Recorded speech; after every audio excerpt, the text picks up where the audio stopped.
Muy buenos días, mis amados hermanos y hermanas. Qué alegría poder en este día estudiar el libro de Levítico capítulo 17. Y es que el libro de Levítico está dividida en dos partes, que es del capítulo 1 al 17, que trata acerca de la adoración de un Dios santo, instrucciones para ofrendas, sacerdotes, para el pueblo, para el altar. Y luego, a partir del 18, que es el día de mañana, vamos a ver esas normas para vivir vidas santas, normas para el pueblo y reglas para los sacerdotes. Así que hoy llegamos al final de esta primera parte, que trata sobre esas instrucciones de los sacrificios, del altar, para poder adorar a un Dios santo. Así que les felicito a todos los que hemos caminado juntos y que hemos llegado a transitar por esta parte del libro de Levítico, que suele tener un montón de detalles que a simple vista no los podemos ver. Como hablábamos anteriormente, son principios espirituales aplicados al día de hoy, aun y cuando la ceremonia en sí no debamos seguirla, pues Jesús cumplió con cada uno de esos sacrificios, pero los principios espirituales y morales y éticos que aquí aprendemos son para todos y para toda nuestra vida. Aprendimos en el libro de Levítico a apreciar y a valorar el sacrificio de Cristo Jesús. Realmente venimos a comprender cuán grande es ese sacrificio y que no había otra manera de poder reconciliarnos con nuestro Padre de no ser por la sangre de Jesús derramada como sacrificio para poder obtener el perdón y la remoción del pecado que nos separaba de esa comunión íntima con el Señor. Así que, mis amados hermanos, ya eso está cumplido. Lo único que nos puede separar ahora de nuestro Dios es la distancia a la que nosotros estemos, y esa distancia basta con que recorramos unos pasos hacia adelante, unos pasos de intimidad hacia Él, dedicando tiempo al Señor, manteniendo nuestra conciencia despierta a la voz del Espíritu Santo, leyendo su palabra día a día, meditando en ella y nutriéndonos de ella. Así que vamos a ir a Levítico 17. Dios está siendo claro que el matar animales, en este caso animales que son considerados limpios y puros, ya sea para ofrenda o sea para comer la carne, todo debía de hacerse a las puertas del tabernáculo. En el caso que no se hiciese a las puertas del tabernáculo, esta persona sería culpada de la sangre y vendría a ser cortada de entre el pueblo. Y uno puede pensar, pero ¿por qué esas reglas tan estrictas? ¿Por qué una persona tenía que ser cortada de entre el pueblo por ir y matar un animal para comérselo? Aquí recordemos que el pueblo de Israel acababa de salir de ser esclavos de Egipto. Venían con hábitos, con costumbres paganas que ellos, al igual que los egipcios, realizaban. Así que Dios lo que está haciendo con estas reglas es poniéndoles barreras, una barrera para que ellos no traspasasen los límites de esta nueva vida, de esta vida santa que Él ahora les estaba demandando, una vida en que Él los estaba entrenando. Él, como un padre amoroso, les estaba llevando de la mano como quien lleva a un bebé que está dando sus primeros pininos. Eso es lo que el Señor está haciendo. Y para ello, al igual que cuando nosotros empezamos a enseñar a los bebés a caminar, nosotros les ponemos barrera para que no vayan más allá de lo que es seguro y que no vayan a lastimarse o a ponerse en riesgo. Así que Dios, por medio de estas normas, Él les está cerrando portillos para que ellos puedan tener libertad dentro de los límites que Él está estableciendo. Al llamarlos a que debían de venir a matar estos animales a la puerta del tabernáculo, Él les estaba evitando que ellos se inclinasen a dedicar la sangre de estos animales a los ídolos a los que ellos estaban acostumbrados a adorar allá en Egipto. Es cierto, los hebreos tenían conocimiento del Dios de Abraham, Isaac y Jacob, y tenían allí en sus mentes, porque habían escuchado de las tradiciones orales de sus familiares acerca de las promesas que Dios les había dado a ellos como pueblo, y quizás recordaban todo lo que había sucedido con José y con sus hermanos y cómo ellos habían venido a habitar en esta tierra de Egipto. Sin embargo, la cultura alrededor, las tradiciones empezaron a hacer mella en sus mentes, dentro de sus familias, y aun y cuando eran esclavos, ellos tendieron a adoptar muchas prácticas paganas. Eso lo vemos en el libro de Ezequiel, capítulo 20, del versículo 6 al 8, que nos dice: aquel día que les alcé mi mano, jurando así que los sacaría de la tierra de Egipto a la tierra que les había provisto, que fluye leche y miel, la cual es la más hermosa de todas las tierras. Entonces les dije: cada uno eche de sí las abominaciones de delante de sus ojos, y no os contaminéis con los ídolos de Egipto. Yo soy Jehová vuestro Dios. Mas ellos se rebelaron contra mí y no quisieron obedecerme.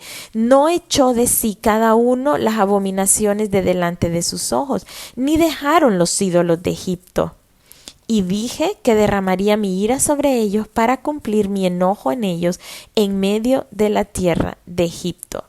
Con todo, a causa de mi nombre, para que no se infamase ante los ojos de las naciones en medio de las cuales estaban, en cuyos ojos fui conocido, actué para sacarlos de la tierra de Egipto. Aquí vemos en estos versículos que el pueblo hebreo no era que se merecía esta misericordia de Dios. Ellos no se merecían que Dios los sacara de Egipto. Verdaderamente ellos estaban tan contaminados como los egipcios, y ellos estaban involucrados en todas estas prácticas. Así que el Señor aquí está poniendo reglas rígidas de manera que ellos puedan aprender a caminar más adelante por ellos mismos sin necesidad de ponerle estos límites. Esto lo vemos ya en el libro de Deuteronomio. Estudiaremos cómo esta ley fue siendo más flexible, en el sentido que cuando ya se establecen en la tierra prometida, ellos se extienden su lugar de ubicación, y algunos estaban a muchos kilómetros del tabernáculo de reunión, así que hubiera sido muy difícil venir a que cada vez que querían comerse carne de vaca, por ejemplo, tuviesen que caminar 200 kilómetros o 300 kilómetros para matar esta vaca y luego regresar a sus casas. Claro, esto el Señor fue haciendo más flexible estas normas a medida que se daban otras situaciones, pero en este momento recordemos que ellos han salido de Egipto recientemente y que el Señor los está instruyendo para poder caminar en santidad, porque Él los ha escogido para que fuesen una nación muy diferente a las naciones paganas. El Señor les estaba dando estas normas de manera que ellos pudiesen vivir una vida apartada, una vida diferente, y que pudiesen ser entre las otras naciones de la tierra ese ejemplo de ser un pueblo de Dios. Estos grupos de culturas paganas lo que hacían era que la carne que ellos venían a ofrecer a sus diferentes ídolos, ellos la comían y también tomaban su sangre. Por eso es que en ese día del gran concilio, en que ya se está dando la expansión del evangelio y que la iglesia está creciendo y que son muchos los extranjeros que se convierten al cristianismo, en el libro de Hechos 15 está ahí Jacobo y llegan ellos a conciliar cuáles deben de ser esas prácticas de los judíos que los extranjeros también deben de velar o deben de seguir. Y en Hechos 15, del 19 al 20, nos dice lo siguiente. Dice el Señor, que hace conocer todo esto desde tiempos antiguos, por lo cual yo juzgo que no se inquiete a los gentiles que se convierten a Dios. Los gentiles son los que no eran judíos. Así que aquellos extranjeros que se convertían a Dios, se les pedía que siguieran estas normas. ¿Para qué? Para lo mismo, para poderlos guardar de caer en idolatría. Entonces se les dan esta serie de normativas que dicen que se aparten de las contaminaciones de los ídolos, de fornicación, de ahogado y de sangre. Porque Moisés desde tiempos antiguos tiene en cada ciudad quien lo predique en las sinagogas, donde es leído cada día de reposo. Así que estas eran las indicaciones que se les dio a los nuevos creyentes ya en el Nuevo Testamento. Ahora sabemos de dónde viene todo esto. Así como el Señor les encaminó a este pueblo a poder dar esos primeros pininos, a poder caminar ya de una manera diferente, como una nación diferente. De esta misma manera se está dando esta serie de normas a los cristianos, a los nuevos creyentes, allí en el Nuevo Testamento, en la medida que la iglesia iba creciendo en diferentes partes. ¿Por qué? Porque toda esta comida de carne antes estaba asociada a las culturas paganas, porque ellos ofrecían esas carnes y se las comían. Así que el Señor les está dando unas nuevas indicaciones que los protegían a ellos de caer en esa tentación de venir a estar involucrados con idolatría. En el versículo 7, el Señor es bien enfático en decir: nunca más sacrificarán sus sacrificios a los demonios, tras los cuales han fornicado. Tendrán esto por estatuto perpetuo por sus edades. Cuando ahí dice demonios, se está refiriendo a macho cabrío, a un macho cabrío hecho ídolos por los egipcios. Ellos tenían un macho cabrío llamado Pan, a quien le ofrecían carne, y el Señor los estaba protegiendo de que no fueran a hacer estas prácticas. En el Nuevo Testamento, en el libro de Corintios, Primera de Corintios 6, del 14 al 17, el Señor nos dice: y Dios, que levantó al Señor, también a nosotros nos levantará con su poder. ¿No sabéis que vuestros cuerpos son miembros de Cristo? Quitaré pues los miembros de Cristo y los haré miembros de una ramera. De ningún modo. ¿O no sabéis que el que se une con una ramera es un cuerpo con ella? Porque dice: los dos serán una sola carne.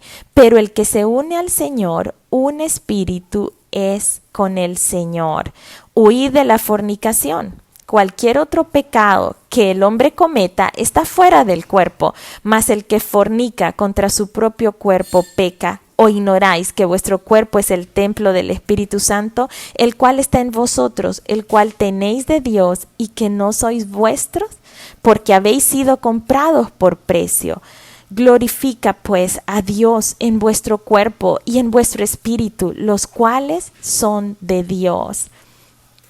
Estos versículos claramente nos están hablando que nosotros ya no nos pertenecemos a nosotros mismos, que nosotros no somos independientes, que nosotros pertenecemos a Dios y que nuestro cuerpo no nos pertenece y que el cuerpo está ligado también al espíritu, está ligado al alma, así que nuestro cuerpo debe ser mantenido puro, debe ser mantenido santo, no debemos unirlo a ninguna contaminación, no debemos unirlo a ninguna idolatría. Todo aquello que viene a estar por encima de Dios en nuestras vidas es idolatría. Es cierto, ya nosotros no adoramos a estatuas, ya no adoramos a figuras hechas de madera, hechas de oro o hechas de piedra, ni de nada de eso. Pero sí, en nuestro corazón hay mucha idolatría cuando nosotros le damos importancia, cuando nosotros derramamos nuestros pensamientos a prácticas que nos desvían de la conciencia y de la permanente intimidad con Dios. Eso se llama idolatría. Por eso debemos de cuidar qué insumos nosotros depositamos en nuestra mente, porque esos insumos, todo lo que nosotros depositamos en nuestra mente, va a venir a forjar nuestros pensamientos, y lo que prevalezca en nuestros pensamientos es esa imagen a la cual nosotros estamos adorando. Es decir, si nosotros a nosotros mismos estamos exponiéndonos constantemente a pornografía, a adulterio, a codicias, a materialismo, lo que sucede es que esos van a ser los pensamientos que van a prevalecer, y esa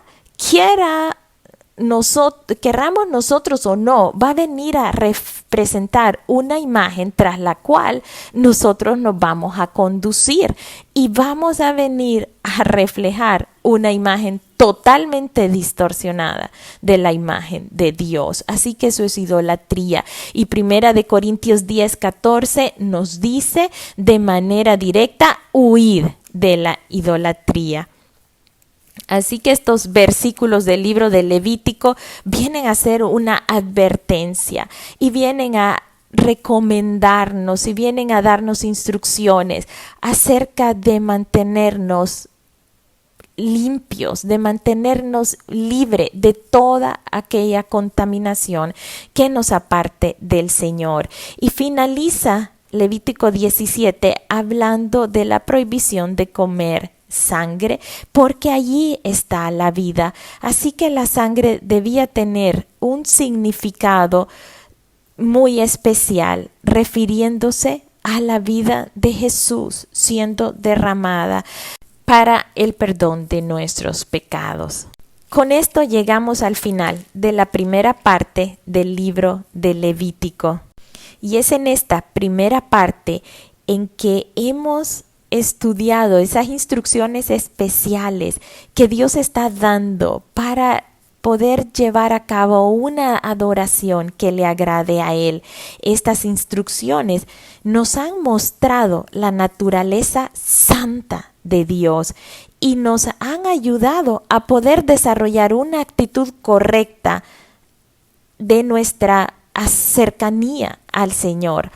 Por medio de estas ofrendas hemos aprendido la seriedad del pecado, la fealdad, lo horrible que el pecado es, el enorme peso que el pecado trae y lo triste que es la separación que nos previene de cercanía con el Señor.